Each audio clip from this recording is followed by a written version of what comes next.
আমাদের যে প্রোগ্রামটা বা পরবর্তীতে আমাদের যে আমরা স্টেপটা নিব সেটা হলো কোন জায়গাতে বজ্রঝড়টা যাবে এবং কতক্ষণের মধ্যে সেটা হতে পারে আমরা একটা ওয়ার্নিং দিই, ওয়ার্নিংটা ইস্যু করি এবং সেই ওয়ার্নিং মেসেজটা যাতে কৃষক পর্যায়ে পৌঁছায়, তাদের মোবাইল নাম্বারে যাতে মেসেজটা যায় সেটা আমরা এখন চেষ্টা করছি আর কি, অথবা আগামী বছর সেটা অ্যাপ্লাই করা হতে পারে। বর্তমানে আমাদের হোয়াটসঅ্যাপ নাম্বার আছে, হয়তো বা কিছু নাম্বার যারা আছে, বিভিন্ন গ্রুপ যারা আছে, এই হোয়াটসঅ্যাপের মাধ্যমে আমরা সেই মেসেজটা পাঠাই, হয়তো বা কৃষক পর্যন্ত সেটা অনেক সময় পৌঁছে না, তো তাদের কাছে পৌঁছানোর ব্যবস্থা আমরা করছি। এটা হলে যে কোন সময় এখান থেকে ঝড়টা যাবে, কখন বজ্রপাতটা হবে, তখন সেটা আমরা আধা ঘন্টা বা 1 ঘন্টা আগে একটা ওয়ার্নিং দিয়ে দেয়, তখন সে নিরাপদ আশ্রয়ে চলে আসতে পারে। আর নিরাপদ আশ্রয়ের একটা প্রধান উপায় হলো তাকে ঘরে থাকতে হবে, ঘরের বাইরে যেতে পারবে না, এবং সেটা যদি কনক্রিটের বিল্ডিং হয় সবচেয়ে ভালো হয়। যে একটা কালো মেঘ আসছে, তা আমি এই সময় কী করবো, হয়তো বা কিছুক্ষণ সময় তার কাছে থাকে, এই সময়ের মধ্যে নিরাপদ আশ্রয় থেকে যেতে হবে। আর আমাদের হাওড় অঞ্চলে এরকম আশ্রয় তৈরি করা নাই, কনক্রিটের বিল্ডিং বা এরকম কিছু নাই যে সেখানে সে আশ্রয় নিতে পারবে। তাকে গাছের নিচে আশ্রয় নিবে সেটাও হবে না, খোলা মাঠে পা নত করে শুয়ে থাকবে সেটাও হবে না, প্লাস্টিকের স্যান্ডেল পরে থাকবে সেটাও হবে না। একমাত্র নিরাপদ আশ্রয় হলো আমাদের ঘরে থাকতে হবে।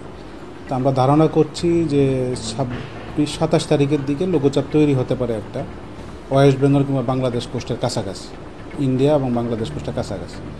এটা যদি গভীর সাগরের তৈরি হয়, এটা শক্তি সঞ্চয় করার জন্য যথেষ্ট সময় পায়। মানে আমরা যেটা দেখতে পাচ্ছি মডেল পূর্বাভাস থেকে, সেটা তৈরি হতে পারে আমাদের ল্যান্ডের কোস্টের কাছাকাছি, সুতরাং সেটা শক্তি সঞ্চয় করার তেমন একটা সুযোগ নাও পেতে পারে। তা আগে লঘুচাপটা তৈরি হোক, তারপরে এটা পরবর্তীতে কী হবে সেটা আমরা পরবর্তীতে বলতে পারবো। তবে ধারণা করে রাখা যায় আমরা মোটামুটি এটা সাইক্লোন পর্যায়ে নাও যেতে পারে, অথবা নিম্নচাপ বা গভীর নিম্নচাপ পর্যন্ত হতে পারে। তবে 27 তারিখের লঘুচাপটা তৈরি হলে আরও মডেল বেসড পূর্বাভাস থেকে আমরা আরও ক্লিয়ারলি ধারণা পাবো যে এটা সাইক্লোন হবে কি না। তবে আমাদের যতটুকু সম্ভব ধারণা, এটা সাইক্লোন না হওয়ার সম্ভাবনাটাই বেশি, নিম্নচাপ পর্যন্ত হতে যেতে পারে, নিম্নচাপ বা গভীর নিম্ন। সাইক্লোন হলেও এখন মনসুন আমাদের অ্যাক্টিভের দিকে, আমাদের সাউথ ওয়েস্ট মনসুন বা বর্ষাকালটা যেটা বলি, এটা কক্সবাজার পর্যন্ত চলে আসছে।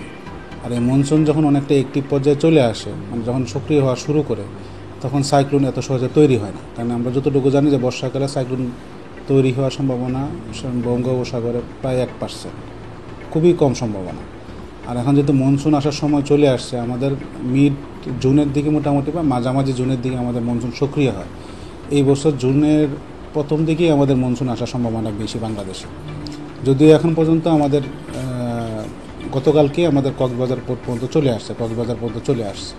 আর মনসুন যেহেতু আগমন, সুতরাং এই সময় সাইক্লোন হওয়ার সম্ভাবনাটা খুব কম, এই একটা জিনিস। আর আমি তো আগেই বললাম যে সাইক্লোন হওয়ার সম্ভাবনাটা যদি লঘুচাপটা তৈরি হয়, এটা হতে পারে কোস্টের কাছাকাছি, আর একটা কোস্টের কাছাকাছি তৈরি হলে সেটা শক্তি সঞ্চয় কম করে, আর শক্তি সঞ্চয় যদি কম করে সেটা সাইক্লোন হওয়ার সম্ভাবনাটা কম। বৃষ্টিপাত আপাতত হচ্ছে, অথবা আমাদের কোস্টাল বেল্ট থেকে ঢাকা পর্যন্ত কিছু কিছু জায়গায় বৃষ্টি হচ্ছে বিচ্ছিন্নভাবে, একেবারে ভারী বর্ষণ বা এরকম না, হালকা বৃষ্টি হচ্ছে কোথাও কোথাও। তবে যত সময় ঘনায় আসবে 28 তারিখের কাছাকাছি বা 29 তারিখের কাছাকাছি বৃষ্টির প্রবণতা বৃদ্ধি পেতে পারে। এই মাসের শেষের দিকে বৃষ্টির প্রবণতা বৃদ্ধি পেতে পারে শুধু লঘুচাপ বা অন্য কোনো সিস্টেমের কারণে। বজ্রপাত নিয়ে আমরা অনেক লেকচার দিই এখন, প্লাস অনেক ধরনের আমাদের প্রোগ্রাম অনুষ্ঠিত হয় এখন। বজ্রপাতটা কেন তৈরি হয় এবং কোথায় বেশি হয় সেটা আমরা মানে প্রেজেন্টেশনে উল্লেখ করি। যেহেতু বজ্রপাতের সংখ্যা বৃদ্ধি পাচ্ছে দিনকে দিন, কারণ কি ক্লাইমেটে কিছুটা চেঞ্জ হয়েছে, যেটা তাপমাত্রা পরিবর্তনের কারণে। আর এই খোলা মাঠে যখন কৃষকরা কাজ করতে যায়, তখন এখানে তেমন একটা ব্যারিয়ার নাই, মানে বড় গাছপালা নাই, বা আশেপাশে আশ্রয় নেওয়ার মতো কোনো কনক্রিটের বিল্ডিং কিচ্ছু নাই। সুতরাং ওই মানুষটাই তখন কেরিয়ার হিসেবে কাজ করে, বজ্রপাতটা তার শরীরে পড়ে বা পার্শ্ববর্তী জায়গায় পড়লে সে আহত বা নিহত হয়। আর এটা থেকে পরিত্রাণের একটাই উপায়, আমাদেরকে সচেতনতা বাড়াতে হবে।